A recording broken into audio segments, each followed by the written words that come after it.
Liniștește-te acum, inimă ce lungul drum ai obosit și ești frântă. De ce bați așa de rar? Nici eu nu mă simt mai bine, dar să știi, am credință.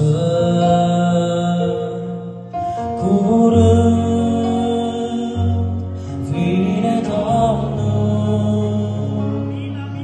și cu drag va șterge lacrima din ochii ce plâng.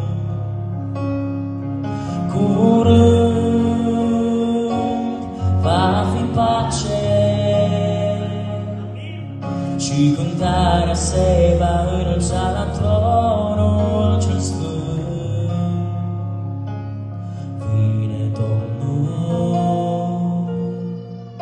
Liniștește-te acum, lacrimă ce pe obraz te-ai rătăcit și ești tristă. Va veni o zi când noi vom cânta cu îngerii armonios. Am credință.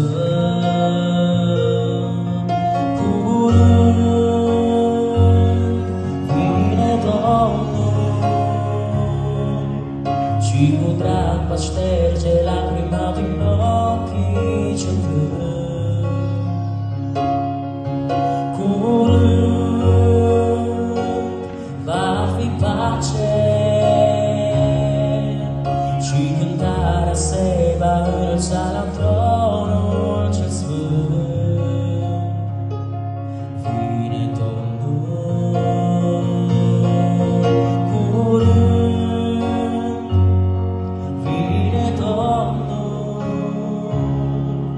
Și cu drag va șterge lacrima din ochii ce plâng.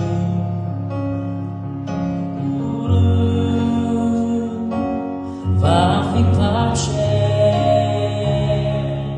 și cântarea se va înălța la